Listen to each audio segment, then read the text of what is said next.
Bonjour à tous.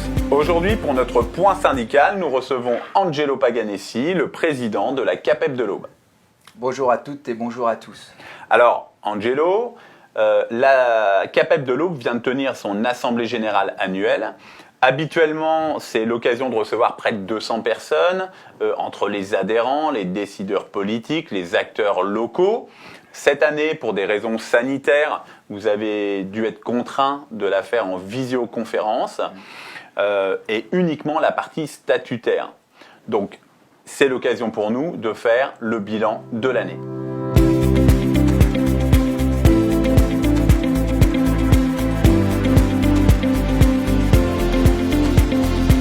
Monsieur le Président, la vocation d'un syndicat professionnel est de représenter le plus grand nombre d'entreprises de son secteur. Alors, où en est la CAPEB en cette fin d'année ? Eh bien, on peut dire qu'en cette fin d'année 2020, grâce au travail des collaborateurs de la CAPEB, on représente 740 adhérents, ce qui représente à peu près une augmentation de 3,5% sur l'année. Avec nos 90 nouveaux adhérents, on peut aussi dire qu'on a un taux de fidélisation de 95%. Ce qui me permet de vous dire et de vous confirmer qu'on est la première entreprise patronale du département.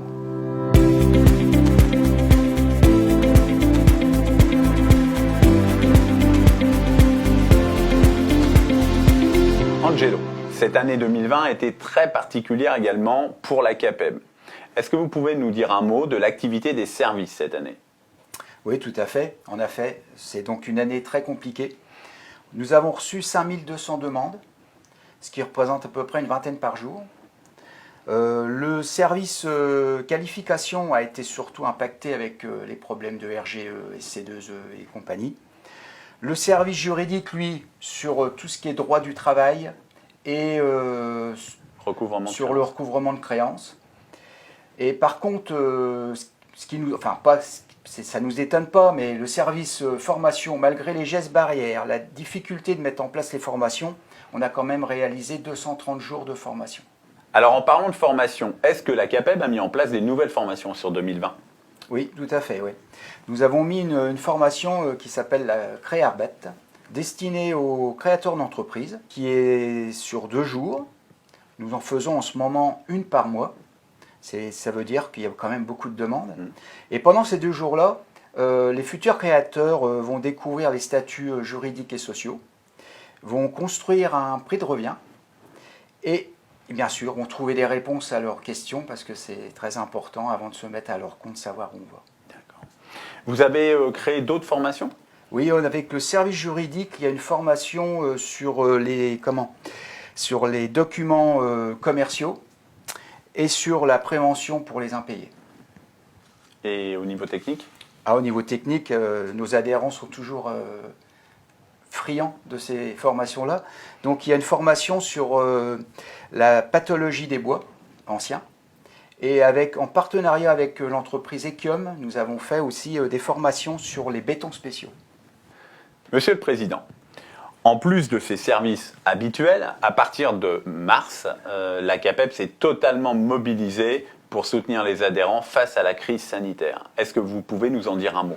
Ça a été beaucoup de demandes, à peu près 1000 demandes spécifiques sur le Covid-19, portant sur les aides financières, l'activité partielle, la mise en application du protocole sanitaire qui a été élaboré aussi avec l'OPP-BTP, la gestion des cas contacts aussi. Et je crois qu'en plus, 60 flashs spécial Covid ont été envoyés à vos adhérents. Et puis quelques chiffres aussi qui sont importants. Nous avons mis à disposition de nos adhérents 5000 litres de gel hydroalcoolique, 63 000 masques.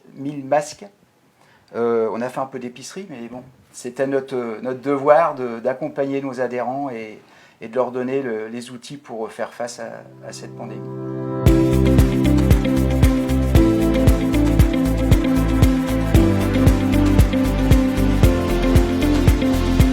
Concernant la communication, qu'est-ce qu'elle a donné cette année 2020 ? Elle a été dense, puisque nous avons continué les lettres d'information bimensuelles, nous avons continué la newsletter mensuelle, et plus que jamais, il fallait informer nos adhérents. ça a fait à peu près 500 articles qui ont été rédigés et mis en ligne. Et concernant la page Facebook, on sait que beaucoup d'informations aujourd'hui passent par les réseaux sociaux et la fameuse application CAPEB que tout le monde devrait télécharger. Ouais, tout à fait, Nicolas. Donc, concernant la page Facebook, on compte 1000 abonnés. Et l'application CAPEB, déjà 500 artisans l'ont téléchargée sur leur mobile. Et je les encourage à le faire puisqu'il va y avoir une nouvelle mise à jour qui va comporter justement une application pour les suivis de chantier qui est très important pour nos métiers. Donc j'encourage nos adhérents à télécharger cette application. Et je crois, Angelo, qu'en 2020, la CAPEB a encore innové en matière de communication. Oui, nous avons une nouvelle corde à notre arc. Nous avons signé un partenariat avec TDA Studio, ce qui nous a permis déjà à ce jour de réaliser 11 vidéos, que ce soit sur des points syndicaux, juridiques, sociaux. Et j'encourage aussi mes collègues à mettre en valeur leur entreprise avec un petit film qui sera tourné par TDA Studio, avec des prix très avantageux pour les adhérents CAPEB, bien sûr. Et donc pour cela, il faut contacter Virginie pour vous mettre en relation avec TDA Studio. Alors Angelo, une organisation professionnelle comme la CAPEB a besoin d'administrateurs engagés. Est-ce qu'il y a du sang neuf cette année au sein de la CAPEB? Oui, tout à fait. Il y a souvent des renouvellements. Et nous sommes heureux d'accueillir cette année un nouvel administrateur qui s'appelle Rémi Olivin, qui est charpentier-couvreur, 33 ans, installé à Crézantigne depuis 2011, et ce qui représente donc au sein de notre conseil 28 personnes, 28 collègues qui sont là pour défendre la CAPEB et vous défendre.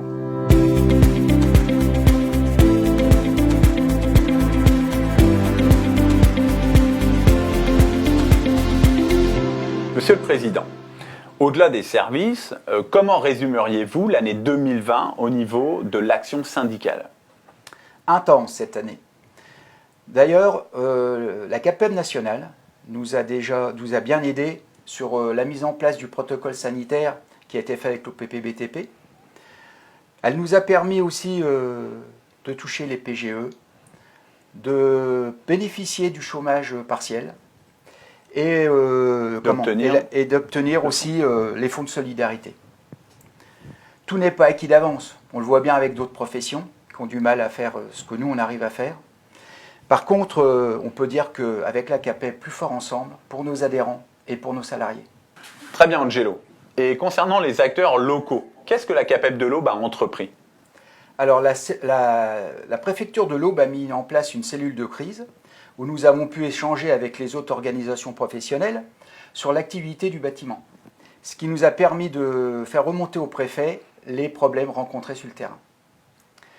Je tiens aussi à remercier les parlementaires qui nous ont soutenus à cette époque-là, enfin et encore maintenant, pour faire remonter nos revendications au plus haut, c'est-à-dire au niveau du gouvernement et au sein de leur hémicycle.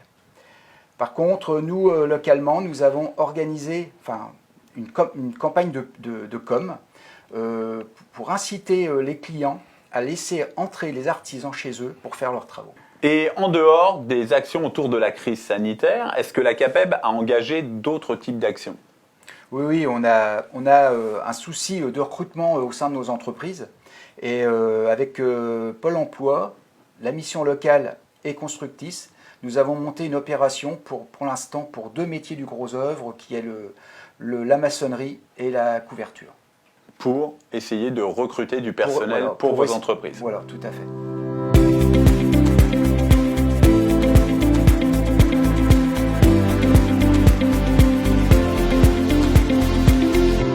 Vous le voyez, une année 2020 très intense d'un point de vue syndical. Angelo, après une année aussi particulière, ce qu'on voudrait savoir, c'est quelle est la situation de nos entreprises dans ce département? Alors justement, on est en train de faire une deuxième enquête auprès de nos adhérents. Et en premier lieu, ce qui remonte, c'est un manque d'appels d'offres qu'on a fait remonter au préfet. Et je sais que le préfet demande aux communes d'anticiper et d'accélérer leurs demandes, leurs travaux pour les entreprises qui répondent beaucoup aux appels d'offres. Alors, je crois que dans cette grisaille qui concerne les marchés publics, on a quand même une petite éclaircie. Oui, en effet.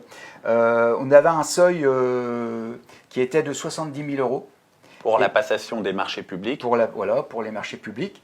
Et ce seuil est passé à 100 000 €. Donc, on attend que les communes, les institutions puissent nous faire travailler en dessous de ce seuil-là, quoi. Donc, tous ces travaux-là, en dessous de le seuil de 100 000 € peuvent être faits beaucoup plus facilement. Et également, vous vouliez évoquer d'autres types d'entreprises qui souffrent beaucoup en ce moment.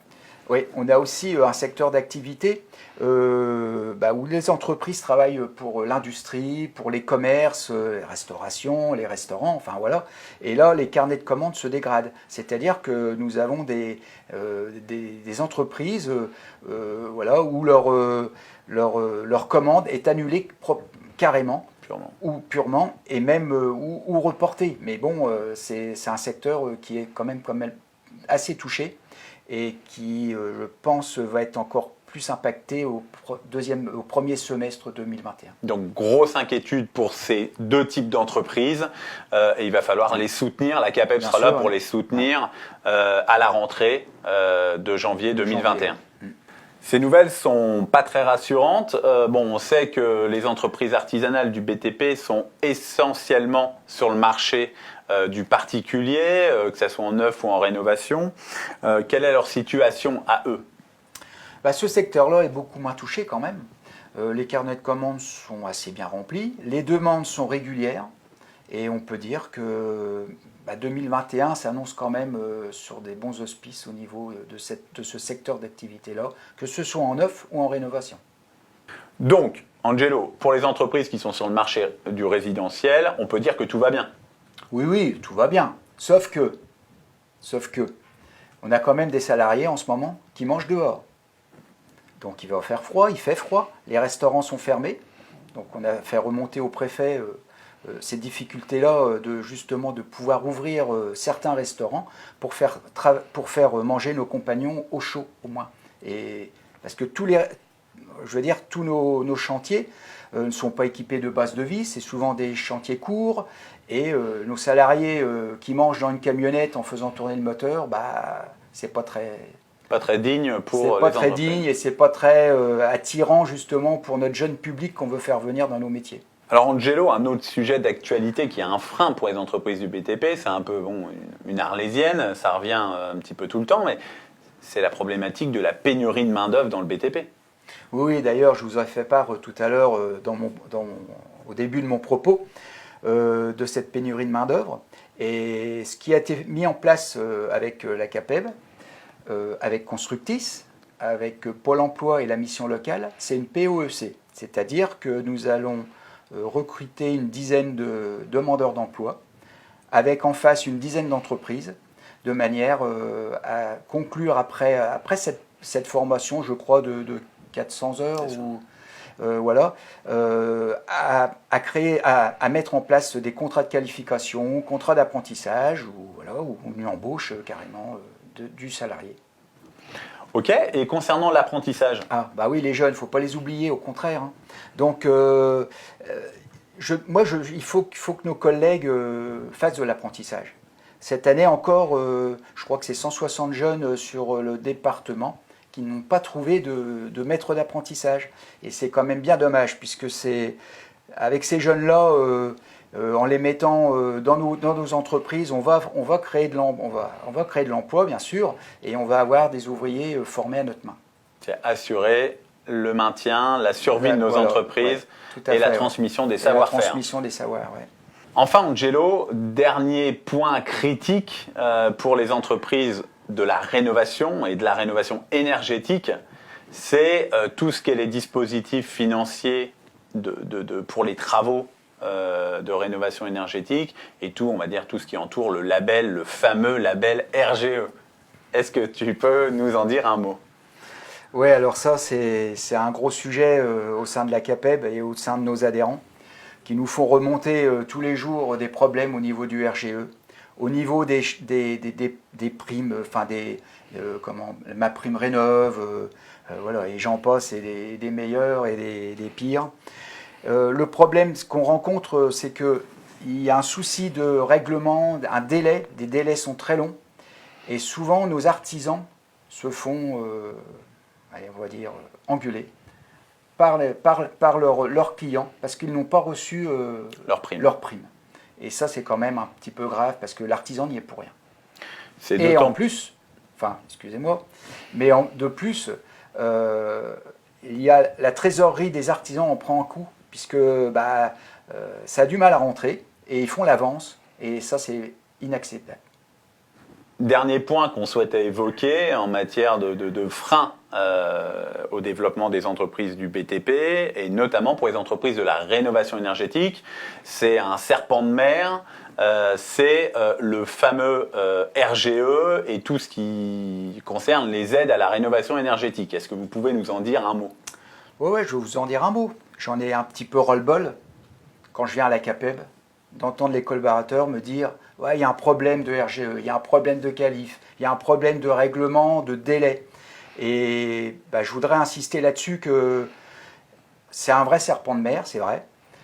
Il faudrait une simplification, ce qu'on demande de tous les jours, même la CAPEB nationale est là-dessus, elle demande une simplification de ce RGE, de ce dispositif. Et on en a marre de faire le banquier, puisque les artisans font le banquier en ce moment. C'est-à-dire que les primes n'arrivent pas, les travaux sont faits et eux ne sont pas payés. Donc c'est pas normal. Très bien, Angelo. Concrètement, que peut faire la CAPEB de l'Aube face à ce rouleau compresseur bureaucratique? Ce qu'elle sait faire, c'est-à-dire accompagner nos adhérents pour faire leur dossier, tout en, bien sûr, continuer à faire nos revendications pour simplifier ce RGE, ses qualifications et ses demandes de dossiers interminables. Les adhérents seront certainement très intéressés par ce nouveau service l'année prochaine. D'autres projets ou sujets que vous souhaitez évoquer pour 2021? Bien sûr.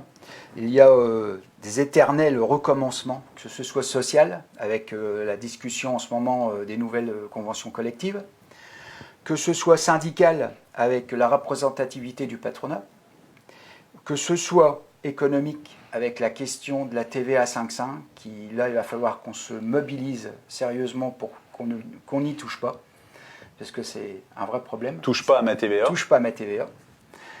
Et puis bien sûr, techniquement, la RE 2020, qui là arrive à grands pas et qui fait beaucoup de bruit aussi.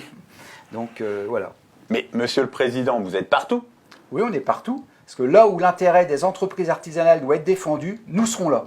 Eh bien, merci Angelo. Avez-vous un message à faire passer à vos collègues chefs d'entreprise du BTP en cette fin d'année? Chers collègues, mes collègues administrateurs et les collaborateurs de la CAPEB se joignent à moi pour vous souhaiter de belles fêtes de fin d'année. Prenez soin de vous, prenez soin de vos proches, de manière à ce que vous soyez de bon pied et de bon oeil pour attaquer l'année 2021. Si vous avez des questions, n'hésitez pas à vous rapprocher de votre CAPEB. Plus fort ensemble!